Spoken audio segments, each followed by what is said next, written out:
اور آج کا نوجوان پھر رہا ہے اپنی شہوت کی تسکین کے لیے کہ کہاں جا کے ڈھونڈوں، کہاں دیکھوں، کہاں پر مجھے خوبصورت لڑکیاں نظر آ جائیں، کہاں پر مجھے عورتیں نظر آ جائیں، تاکہ میں ان کو دیکھ کر اپنی آنکھوں کو ٹھنڈی کر لوں۔ ماشاء اللہ وہ جو ہے بدنگاہی کے لیے گھوم رہا ہے، پھر رہا ہے، تلاش کرتے نظر آ رہا ہے، اور کوئی تو موبائل کے اندر دیکھ رہا ہے۔ وہ نوجوان تو نظر اٹھا کر نہیں دیکھتا، اور یہ شخص جو ہے موبائل میں دیکھ رہا کہ کچھ ایسا گندی تصویریں دیکھی تو اچھا تھا، کچھ دیکھ لو کیا، تو وہ اس میں پڑا ہوا ہے۔ تو اس کا مقام اور کیا درجہ اللہ نے اس کو دیا، اور کیسا عالم برزخ میں اس کی پاک دامنی کے ڈنکے بج رہے تھے اس وقت۔ اور آج ہمارے نوجوان جو گناہوں کے دلدل میں ڈوب رہے ہیں، تباہیوں کی طرف، بربادی کی طرف جا رہے ہیں، تو میرے پیارے بھائیوں ہمارا کتنا نام خراب ہو رہا ہوگا عالم برزخ میں۔ دیکھو یہ فلاں کا بیٹا، یہ فلاں کا پوتا، یہ فلاں کا نواسا، دیکھو کیسی حرکتیں کر رہا ہے،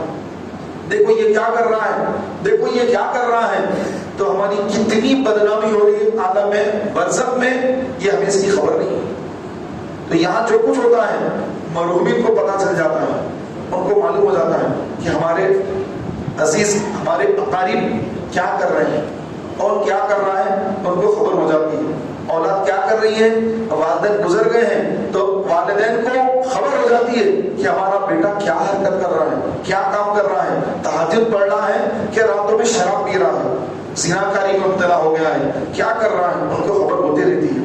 میرے پیارے بھائیوں، ہم اپنے آقا و مولا صلی اللہ علیہ وسلم سے محبت اگر کریں گے تو یہ تمام چیزیں دل سے نکل جائیں گی، کیونکہ کوئی ایک چیز دل میں ہوتی ہے، یا محبت یا پھر گناہوں کی محبت۔ رسول کی محبت اگر آ گئی پورا تو انشاءاللہ گناہوں کی محبت دل سے نکل جائے گی انشاءاللہ۔ تو رسول کی محبت اگر دل میں داخل ہو جائے تو پھر بندہ ہر گناہ سے اپنے دامن کو بچا سکتا ہے۔ اللہ تعالیٰ ہم سب کی حفاظت فرمائے، اور ہم سب کی آنکھوں کی حفاظت فرمائے، ہم سب کے نظروں کی اللہ تعالیٰ حفاظت فرمائے۔ پیارے محترم بھائیوں، ایسے بہت سارے واقعات ہیں۔ حضرت عمر فاروق اعظم کا دور ہے، عیسائیوں سے جو یہ رومی ہوتے ہیں، روم کے لوگ، ان سے ایک مرتبہ ایسی جنگ ہے، حضرت خالد ابن ولید سپہ سالار ہیں، تو جس قلعے کو آپ فتح کرنے کے لیے گئے تو وہاں پر وہاں کے کمانڈروں نے یہ کیا کہ خالد بن ولید کی ساری فوج کو کہا کہ آپ لوگ آئیے، ہم آپ کو بلانا چاہتے ہیں، آئیے، جنگ نہیں چاہتے، آئیے بس۔ تو خالد بن ولید کو خبر مل گئی جاسوسوں سے کہ یہ جو عیسائی کمانڈر ہے یہ مسلمان فوج کو قلعے میں داخل کر رہا ہے، لیکن جب قلعے میں داخل ہوگی فوج تو دونوں طرف عیسائی لڑکیاں نیم برہنہ لباس زیب تن کر کے ہوں گی، اور ان مسلمان افواج اور مجاہدین کو لبھانے کے لیے، مجاہدین کو اپنی طرف مائل کرنے کے لیے وہاں پر ایک سازش رچی گئی ہے، کیونکہ مسلمان کو تلوار سے زیر نہیں کر سکتے، تو خوبصورت لڑکیوں کے جال میں پھنسا کر ان کے ایمان کو کمزور کر کے ان کو راہ سے ہٹا دیں۔ تو یہ کیفیت جب حضرت خالد بن ولید کو پہنچی تو انہوں نے امیر المومنین کی طرف، فاروق اعظم کی طرف انہوں نے قاصد بھیج دیا، ایک خط لکھ کر کہ فوراً تیز رفتاری کے ساتھ جاؤ اور امیر المومنین کو حالات سے واقف کرواؤ۔ تو جیسے فاروق اعظم کی بارگاہ میں وہ قاصد خط لے کے پہنچا، فاروق اعظم نے خط پڑھا تو آپ نے فرمایا، آپ نے واپس خط لکھا، جواب دیا کہ جاؤ جا کر میرا یہ خط خالد بن ولید کو دے دو، اس میں لکھا ہوا ہے سلام آپ ارشاد فرماتے ہیں، اس میں خط میں سلام ارشاد فرمانے کے بعد آپ فرماتے ہیں، اے خالد بن ولید، اے سپہ سالار اسلام، اے مجاہدین کے سپہ سالار، آپ ضرور جائیں، اپنی فوج کو لے کر جائیں، لیکن جاتے وقت، جانے سے پہلے پورے مجاہدین میں آپ ایک خطبہ دیں، ایک بیان کریں، ایک تقریر کریں، اور اس تقریر میں اللہ تبارک و تعالیٰ نے قرآن پاک میں جہاں جہاں پر اپنی نگاہوں کی حفاظت کی آیات اللہ نے بیان فرمائی، اپنے بیان میں آپ بھی ان آیات کا ذکر کریں، اور اس کے بعد جب فوج قلعے میں داخل ہو تو بلند آواز سے وہی آیتیں پڑھتے ہوئے قلعے میں داخل ہو جائے۔ یہ امیر المومنین فاروق اعظم کی ہدایت پر حضرت خالد بن ولید رضی اللہ تعالیٰ نے سارے مجاہدین کو جمع فرمایا اور ایک بہترین خطبہ دیا، ایک بہترین تقریر فرمائی، بیان فرمایا کہ ہم اللہ کی راہ میں نکلنے والے لوگ ہیں، ہماری راہ میں کوئی رکاوٹ نہیں بن سکتا، ہماری منزل اللہ کی رضا ہے، ہمیں اللہ کی راہ میں جامع شہادت نوش کرنے سے کوئی روک نہیں سکتا، اور کوئی عیسائی یہودی کا کوئی منصوبہ، کوئی سازش، چاہے وہ دولت کی ہو، عورت کی ہو، شراب کی ہو، کوئی سازش ہمیں اپنے راہ راست سے ہٹا نہیں سکتی۔ ساری کیفیت انہوں نے بیان کر دی اور کہا کہ تمہارے امتحان کا وقت آ گیا ہے، اے مجاہدین اسلام، تمہارے امتحان کا وقت آ گیا ہے کہ تمہیں امتحان سے گزرنا ہے، کہ دونوں طرف عیسائی لڑکیاں نیم برہانہ لباس زیب تر کر کے تمہیں اپنی طرف مائل کریں گی، تو تم اپنی نگاہیں نیچی رکھنا، اور نگاہیں نیچی رکھ کر تم قلعے میں داخل ہونا۔ یہ آپ نے تقریر فرما کر وہ آیتیں بھی آپ نے پڑھ کر سنا دی اور سب کو اس کو حفظ بھی کرا دیا۔ اب وہ دن آیا جس دن اب یہ فوج داخل ہو رہی قلعے میں، سپہ سالار نے منصوبہ بند طریقے سے عورتوں کو پورا لباس وغیرہ غلط لباس پہنا کر ان کو ٹھہرا دیا۔ اب اسلامی فوج، سپہ سالار خالد بن ولید ہے، اسلامی فوج اس قلعے میں داخل ہو رہی ہے، کیونکہ ان کو قلعے میں داخل کر لینا ہے کہ ٹھیک ہے، ہتھیار ڈال دیا انہوں نے، تلوار نیچے ڈال دی کہ ان سے کون لڑے گا، خالد بن ولید کے سامنے کون ٹکے گا، ان کی فوج کے سامنے کون ٹکے گا، نہیں ان کے سامنے ٹک نہیں سکتے، لیکن ایک آزما لیتے ہیں، اپنی بیٹیوں کو بہنوں کو بھیج دیتے ہیں۔ یہ لوگ اتنی بے غیرتی ان کے پاس، اب سے نہیں اس زمانے سے، اور آج بھی چل رہی ان کی بے غیرتیاں۔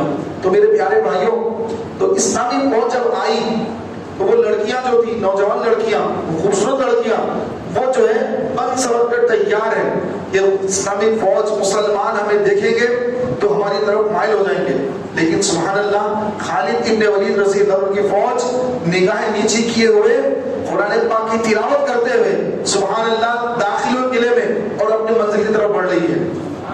اور وہ لڑکیاں دیکھ رہی کہ ارے ایک سپاہی تو دیکھ لے، ایک سپاہی ادھر تو دیکھ لے، کوئی ادھر تو دیکھ لے، لیکن مجال ہے کسی سپاہی کی کہ اللہ دیکھ رہا ہے، اللہ دیکھ رہا ہے، میں نے اپنی نگاہیں نیچے رکھنی ہے، ہر سپاہی کی نگاہ نیچے۔ اب وہ لڑکیوں سے رہا نہیں گیا، وہ لوگ جس وقت جہاں ٹھہرے تھے وہاں سے آگے بڑھ کر وہ فوجیوں کے گھوڑوں کے پاس آ کر گھوڑوں کو پکڑ کر روک کر کہنے لگے کہ اے مردوں، تم لوگ کیسے ہو، کس دین کے بعد کون سا تمہارا ایمان ہے کہ ہم یہاں پہ کھڑی ہیں اور تمہیں پھکار رہی ہیں، تمہیں اپنی طرف مائل کر رہی ہیں، لیکن تم ہو کہ ہماری طرف نظر اٹھا کر تک نہیں دیکھتے۔ اور ان کو اندر سے شرمندگی ہو گئی اور کہا کہ تم ایسے لوگوں پر جنہوں نے ہمیں بناؤ سنگار کر کے یہاں ٹھہرا دیا، اور یہ لوگ کتنے غیرت مند ہیں، ان کے مرد اتنے غیرت مند ہیں تو ان کی عورتیں کتنی غیرت مند ہوگی۔ یہ کہہ کر سب نے کہا کہ ہمیں یہ مذہب ہی نہیں چاہیے، ہم انہی کے مذہب میں اسلام میں داخل ہونا چاہتے ہیں۔ تو فاروق اعظم کی وہ ترکیب جس سے وہ عیسائی لڑکیاں شکار کرنے آئی تھی لیکن خود شکار ہو گئی اور داخل اسلام ہو گئی، اور مسلمانوں کو قلعہ بھی ملا، اور وہ عورتیں انہوں نے اپنے مذہب سے توبہ کر کے اسلام میں داخل ہو گئی۔ حضرت خالد ابن ولید کے ہاتھ پر سب نے اسلام قبول کر لیا۔ تو ہماری جو فتوحات ہے، اسلام جو پھیلا ہے، تو یہ بڑی بڑی قربانیوں سے پھیلا ہے، بڑی بڑی قربانیوں سے، کہ نگاہ کی حفاظت، دل کی حفاظت۔ تو اس کے اچھے اثرات ان پر مرتب ہوئے، انہوں نے اسلام قبول کر لیا۔ لیکن آج ہماری مسلمان بہنیں اتنی بے غیرت ہو گئی ہیں، اتنی بے غیرت ہو گئی ہیں کہ کافروں کے ساتھ اپنے گھر کو، اپنے ماں باپ کو، اپنے دین کو، مصطفیٰ کریم صلی اللہ علیہ وسلم کے دین کو، اللہ کے دین کو، اسلام کو چھوڑ کر، جنت کا راستہ چھوڑ کر، ایک کافر جو طہارت لینا تک اس کو نہیں آتا ہے، وہ کھڑے کھڑے پیشاب کرتا ہے۔ طہارت کیا چیز ہے، پیشاب کتنی گندی اور ناپاک چیز ہے، اس سے قبر کا عذاب ہوتا ہے، اس سے کچھ خبر نہیں، اور اس کے ساتھ ایک مسلمان بہن جو برقع پہن کر گھر سے نکلتی ہے، وہ اس کے ساتھ بھاگ رہی ہے، اس کے پیچھے بائک پر بیٹھی ہوئی ہے، اس کے کاندھے پر ہاتھ رکھ کر بیٹھی ہے، اور کوئی نوجوان غیور مسلمان جب جا کر اس کو روکتے ہیں اور اس کو منع کرتے ہیں تو وہ عورت، وہ لڑکی ان مسلمانوں سے لڑتی ہے، الجھتی ہے کہ تم کون، میں جا رہی ہوں، تمہیں کیا ہے، تم اپنا کام کرو۔ میں نے اپنی آنکھوں سے دیکھا ہے، نوجوان ایکسرسائز کرے ہوئے نوجوان آ کر اس کی گاڑی کو روک دیے، وہ غیر مسلم کی، اس کو اتار دیے، تو وہ تو ڈر کے خاموش سہما ہوا ہے، اس کے ہاتھ میں کچھ بنا ہوا ہے، اس کی گاڑی میں بھی کچھ بنا ہوا ہے، سمجھ رہے ہیں؟ تو میں خاموش دیکھ رہا ہوں، میں بھی روک لیا گاڑی، میں کہا کیا ہوتا دیکھیں گے یہاں پر، تو میں گاڑی روک کے دیکھ رہا ہوں تو وہ لڑکی برقعے میں ہی ہے اور اتنا ان لوگوں سے لڑ رہی ہے، اتنا لڑ رہی ہے، وہ لوگ کہہ رہے ہیں کہ فون تو تمہارا، ہم تمہارے والد کو بلائیں گے یہاں پر، تو ان کو گالی گلوچ شروع کر دی اس نے۔ بڑی تکلیف ہوئی، پھر اس کے بعد میرا بیان تھا، ٹائم ہو رہا تھا میرا، میں چلا گیا ٹینک بنڈ پہ، واقعہ میں نے دیکھا۔ تو میرے پیارے بھائیوں کہ آج کی مسلمان بچیاں، اس دور کے جو نوجوان تھے ان کے کیسے ان کے اندر اسلام کی محبت تھی، کیسے آنکھوں کی حفاظت کا جذبہ تھا، اور آج کی مسلمان بچیوں کے اندر اتنی بے حیائی، اتنی نعوذ باللہ بے شرمی، اور اتنی دین سے لاپرواہی اور دین سے دوری کہ وہ اسلام کو چھوڑ کر جا رہی ہے، رسول اللہ کے دین کو چھوڑ کے جا رہی ہے، اسلام کو چھوڑ کے جا رہی ہے۔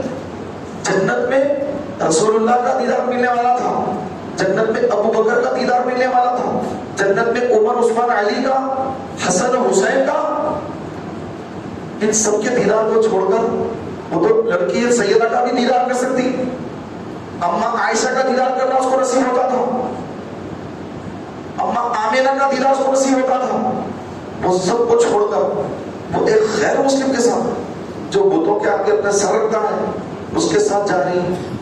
کس قدر تعجب کی بات ہے، اور وہ مسلسل ہو رہا ہے، مسلسل ہو رہا ہے، نہ صرف شہر حیدرآباد بلکہ پورے ہندوستان میں ہو رہا ہے، اور ایک منصوبہ بند سازش کے تحت ہو رہا ہے، زبردست سازش اس کے پیچھے ہماری مسلمان بچیوں کو تباہ اور برباد کرنے کی، اور ہماری بچیاں بالکل اس سے غافل ہیں، ان کو خبر نہیں کہ اس کا انجام کیا ہے، اس سے ان کی دنیا بھی تباہ ہوتی ہے، اور موت کے وقت ملک الموت علیہ السلام جب اس لڑکی کی روح قبض کرنے آتے ہیں، چونکہ وہ بت خانے میں جا کر اپنا دین بدل لی اور شادی کر لی، اسلام سے منحرف ہو گئی، مرتد ہو گئی، تو مرتد کی جب روح قبض کرنے کے لیے ملک الموت علیہ السلام تشریف لاتے ہیں تو اتنا خطرناک چہرہ لے کر آتے ہیں کہ اس چہرے کو دیکھنے کی کسی میں طاقت نہیں ہوتی، وہ چہرہ لے کر روح قبض کرنے تشریف لاتے ہیں۔ تو جب اس ایسی لڑکی کی روح قبض کرنے کا وقت آئے گا، کیونکہ ہر ایک کو مرنا ہے، 70-80 سال کے اندر باہر، 60 سال 70 سال، آج کل آپ کو ضعیف حضرات نظر نہیں آ رہے ہیں، ہمارے بچپن میں ضعیف حضرات بہت ہوتے تھے، اب ضعیف حضرات نظر نہیں آ رہے ہیں، آپ دیکھیں کہیں نظر آتے ہیں آپ کو؟ نہیں، کیوں؟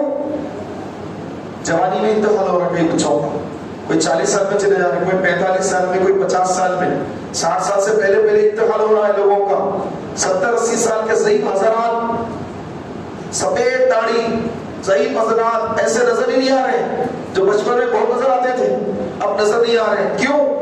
کسی کو ہارٹ اٹیک آ جا رہا ہے، ایکسرسائز کرتے کرتے ہارٹ آ جا رہا ہے، انتقال ہو جا رہا ہے، دوائیں لینے غلط طرح دوائیں کھا رہے ہیں، ہارٹ اٹیک ہو جا رہا ہے۔ تو میرے پیارے بھائیوں کہ وہ خاتون، وہ عورت، وہ لڑکی جو اسلام کو چھوڑ کر عیسائی مذہب یا نعوذ باللہ کفریہ عقیدے میں چلے گئی، بت پرستی میں چلی گئی، تو موت جب اس کی ہوگی تو کتنی خطرناک موت ہوگی، جب ملک الموت کا چہرہ دیکھے گی، کیا اس پر عذاب طاری ہوگا، کیسا ڈراؤنی چہرہ دیکھے گی۔ پھر اس کے بعد روح قبض ہونے کے بعد جب کافر کی روح کو آسمانوں کی طرف اٹھایا جاتا ہے، پہلے آسمان کے فرشتے تک، پہلے آسمان تک دروازے تک لے جاتے ہیں فرشتے اور دستک دیتے ہیں، تو وہ فرشتے جو دروازے پہ ٹھہرے وہ کہتے ہیں کہ کس کی روح ہے؟ تو یہ لے جانے والے کہتے ہیں کہ ایک کافر کی روح ہے۔ تو کہتے ہیں کہ اس کے لیے دروازہ بند ہے.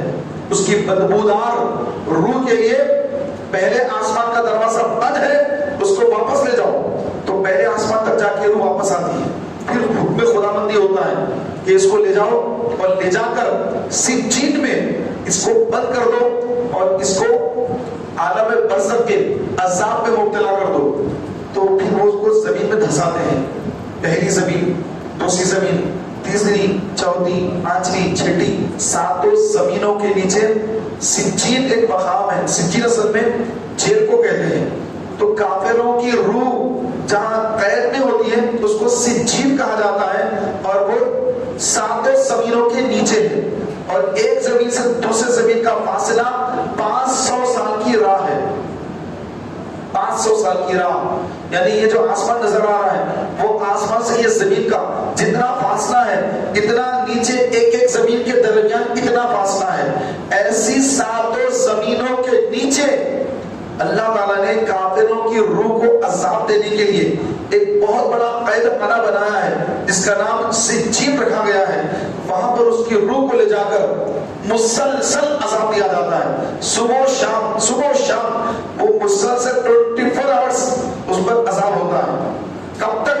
الی یوم الدین, قیامت تک. کسی دن عذاب میں کمی نہیں آتی, کسی دن عذاب میں کوئی کمی نہیں, مسلسل عذاب ہو رہا ہے. اور مسلمان کی روح جب جسم سے نکلتی ہے پہلے آسمان پہ پہنچتی ہے. فرشتے پوچھتے ہیں کہ کس کی روح ہے؟ تو یہ لے جانے والے فرشتے کہتے ہیں کہ مسلمان کی روح ہے. اچھا مسلمان کی روح ہے تو ہم تو دروازہ کھول دیتے ہیں. دروازہ کھولا جاتا ہے, پھر وہ فرشتے دوسرے آسمان پر, پھر وہ دروازہ کھول گیا, ساتواں آسمان. اس کے بعد رب تعالیٰ جہاں تک چاہے گا جتنی اس کی روح پاکیزہ ہوگی اتنا وہ آگے تک پہنچے گا. تو اس کی حیثیت کے مطابق اس کی دنیاوی عبادت, اس کا تقویٰ, اس کی پرہیزگاری کے مطابق اس کو اوپر لے جایا جاتا ہے. ساتوں آسمانوں کے بعد جہاں تک رب تعالیٰ چاہے گا وہاں پر لے جانے کے بعد اس کی روح کو رکھ دیا جاتا ہے. کہاں؟ رب تعالیٰ کے حضور پیش کر دیا جاتا ہے. اللہ کے حضور پیش کر دی جاتی ہے روح, اور اس کے بعد پھر حکم ہوتا ہے اللہ کی طرف سے اس کو واپس لے جاؤ, اس کو واپس لے جاؤ. کوئی فیصلہ نہیں سنایا جاتا اللہ کی طرف سے کہ یہ جنت میں جائے گا یا جہنم میں جائے گا, عذاب ہوگا کہ نہیں ہوگا, کوئی فیصلہ نہیں. بس اللہ کے حضور پیشی ہوتی ہے روح کی, پھر حکم ہوتا ہے اس کو واپس لے جاؤ. تو وہی فرشتے اس کی روح کو لے کر آ جاتے ہیں. اب وہ روح کو اپنے قبضے میں رکھتے ہیں. کب تک؟ جب تک کہ اس کو دفنایا نہ جائے. جب اس کو دفنا دیا جاتا ہے تو روح کو اس میں داخل کر دیتے ہیں, پھر وہ آنکھیں کھول دیتی ہیں قبر میں. اب دوسرے فرشتوں کی ڈیوٹی نکیرن آتے ہیں سوال کرنے. میرے امام نے اس پہ شعر لکھا, نکیرن کرتے ہیں تعظیم میری, نکیرن کرتے ہیں تعظیم میری, فدا ہو کے تجھ پر یہ عزت ملی ہے, فدا ہو کے تجھ پر یہ عزت ملی ہے. نکیرین جو ہے, نکیرین سوال کرنے والے, خبر میں سوال کرنے والے دو فرشتے نکیرین, یہ جب دیکھتے ہیں کہ یہ تو امت مصطفیٰ کی ہستی ہے, یہ امت مصطفیٰ والا ہے, یہ حضور کا غلام ہے, تو وہ میرے امام فرما رہے ہیں کہ وہ فرشتے جو ہیں اس کی تعظیم کرتے ہیں. یہ تو عاشق رسول ہے. تو لکھ رہے اعلیٰ حضرت فرشتے کرتے ہیں تعظیم میری, فدا ہو کے تجھ پر, یا رسول اللہ فدا ہو آپ پر کہ آپ کی برکت سے یہ عزت ملی ہے, فدا ہو کے تجھ پر یہ عزت ملی ہے. خبر میں بھی عزت ہے اس کے لیے, دنیا میں بھی عزت ہے, عاشق رسول کی عزت دنیا میں بھی ہے, خبر میں نکیرن بھی عزت کرتے ہیں. میدان محشر میں عاشقان رسول حضور کے ساتھ ہوں گے عرش کے سائے میں, آقا کے ہاتھوں سے آب کوثر پیئیں گے. حضرت فرماتے ہیں تمنا ہے فرمائیے روزے محشر یہ تیری رہائی,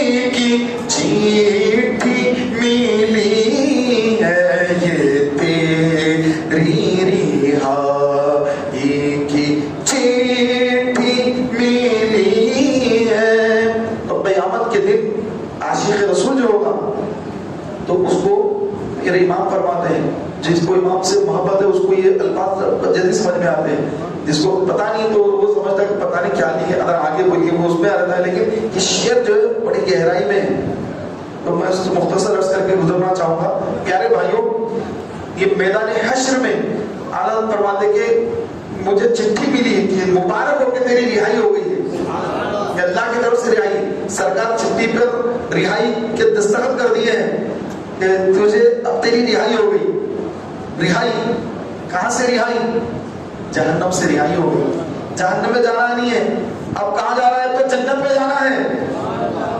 تو پیارے بھائیوں، کہ مسلمان کی روح جب ساتوں آسمانوں کے پار جا کر جب آتی ہے تو اس کے لیے کوئی ٹائم نہیں لگتا. اس کے لیے کہ ابھی یہاں پر دنیا میں انتقال کی خبر چند لوگوں کو پہنچ ہی رہی ہوتی ہے، چند لوگوں کو ارے ان کا انتقال ہو گیا، وہ روح جاتی بھی ہے اللہ تعالیٰ کی بارگاہ میں حاضر بھی ہوتی ہے، واپس آ بھی جاتی ہے، آن کی آن میں ہو جاتا ہے. تو یہاں پہ لوگوں کو ابھی خبر بھی نہیں پہنچی، وہاں روح گئی بھی اور آ بھی گئی. اب وہ روح بے چین ہوتی ہے کہ پتہ نہیں میرے بارے میں رب نے کیا فیصلہ فرمایا، کیا میرے بارے میں میرے حق میں فیصلہ ہوا، کیا جنت کا ہوا یا جہنم کا ہوا. تو وہ روح فرشتوں سے پوچھتی ہے کہ اے فرشتوں بتاؤ میرے رب نے میرے بارے میں کیا فیصلہ کیا، کیونکہ مجھے میری نیکیاں بھی تھوڑی تھی، گناہ بھی میرے تھے، میرا رب کیا فیصلہ کیا میرے تعلق سے. تو فرشتے کہتے ہیں مطمئن رہ اے روح، تو مطمئن رہے اور اللہ سے اچھا گمان رکھ کہ رب تیرے ساتھ بھلائی کرے گا. اچھا گمان رکھ. تو اس کو خبر نہیں ہوتی کہ اس کے ساتھ کیا معاملہ ہونے والا ہے، کہ قبر میں رکھنے کے بعد عذاب شروع ہو جائے گا یا پھر جنت کی کھڑکی کھلنے والی ہے، نعمتوں میں رہوں گا. کچھ اس کو خبر نہیں ہوتی ہے. نکیریں جب آ کر سوال کرتے ہیں اور اس کو اٹھاتے ہیں، جیسے روح جسم میں داخل ہوتی ہے جب، تو کہا گیا کہ جب اس کو موت آتی ہے تو وہ یہ سمجھتا ہے کہ میں ایک ڈراؤنی خواب دیکھ رہا ہوں، اسے خواب میں نظر آتا ہے کہ میں مر رہا ہوں. تو حقیقی جب موت آتی ہے تو انسان جب بھی یہ تصور کرتا ہے میں خواب میں ہوں اور مجھے موت آ رہی ہے، میں مر گیا، میری روح نکال لی گئی. اب سب دیکھ رہے ہیں مجھے، گھر والوں کو خبر ہو گئی، گھر والے سمجھ رہے کہ میں مر گیا، واقعی میں مر گیا، میری جسم سے روح نکل گئی. اور باہر والے آ کے دیکھ رہے ہیں مجھے جو ہے ایک وائٹ چادر اڑا دی گئی، میرا چہرہ قبلے کی طرف کر دیا گیا، حقیقت میں مر چکا ہے لیکن اس کو خواب نظر آ رہا ہے سب کچھ. تو اس کے بعد وہ دیکھتا ہے کہ مجھے غسل دے رہے ہیں، کیا ڈراؤنی خواب دیکھ رہا ہوں میں، کیا غسل ہو رہا میرا، کتنا ڈینجر غسل ہو رہا میرا. لوگ جو میرے پر آ کر رو رہے ہیں، دشمن ڈر کے ہنس رہے ہیں میرے، سمجھ رہے کہ میں صحیح مر گیا. ارے میں تو اتنا خواب دیکھ رہا ہوں مگر میں یہ، یہاں تک کہ اس کو کفن پہنا دیتے ہیں، نماز جنازہ پڑھتے ہیں. کیا ڈراؤنی نماز جنازہ پڑھ رہے ہیں آپ لوگ میری، میں تو زندہ ہوں. دیکھو لوگ سمجھ ہی نہیں رہے ہیں، مر گیا سمجھ رہے مجھے. وہ اتنا یہاں تک کہ جب اس کو قبر میں اتارتے وہ یہ سمجھتا ہے کہ میں قبر میں اتر رہا ہوں لیکن یہ خواب ہے. لیکن جب قبر میں اتارنے کے بعد مٹی ڈال کر لوگ جاتے ہیں تو اس کو قدموں کی آہٹ سنائی دیتی ہے. وہ یہ سمجھتا ہے کہ یہ سب ہو رہا ہے. یہاں تک کہ روح جب جسم میں پہنچ جاتی ہے تو روح جاتی ہے، اس کی آنکھیں کھلتی ہیں. آنکھیں کھلنے کے بعد وہ سمجھتا ہے کہ میں نیند سے بیدار ہو گیا، کیا میں ڈراؤنی خواب دیکھا، میں تو مر گیا تھا لیکن دیکھو میں تو زندہ ہوں. لیکن یہ اتنا اندھیرا کیوں ہے، میں تو اچھا ہو جاتے میں سوچا تھا کھٹکا کہاں ہے. وہ دیکھے گا کہ کھٹکا ہونے میں کتنا اندھیرا کیوں یہاں پر بتاتے رہے. اب وہ اپنے عزیز کو جو اٹھنے کے بعد پکارتا تھا، بیٹے کو، بیٹی کو یا بچوں کی ماں کو پکارتا تھا، ارے کہاں ہے ذرا یہ دو، ارے بیٹی کہاں ہے ذرا یہ لائٹ کھولو. ان کو پکارے گا، ان کو پکارے گا تو کوئی آواز نہیں آئی.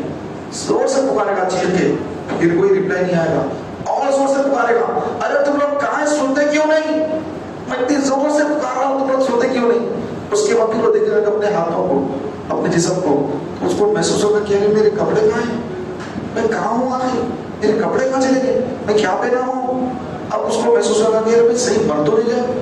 اب اس کو یقین ہونا شروع ہوگا کہ ارے میں تو حقیقت میں مر گیا، وہ جو میں دیکھ رہا تھا وہ خواب نہیں تھا، حقیقت تھی، میں مر گیا، میں خبر میں آ گیا. یہ اندھیرا، یہ خبر کا اندھیرا ہے، یہ کوئی خواب نہیں، یہ حقیقت ہے. میں خبر کے اندر ہوں اس وقت. میرے بھائی، میری والدہ، میرے والد، میرے بچے، میرے بچوں کی ماں سب جدا ہو گئے. نمازوں کا وقت ختم ہو گیا، میرا عبادت ختم، سب میرا وقت ختم ہو گیا، میں مر کے خبر میں آ گیا. اس کو جب احساس ہوگا روئے گا کہ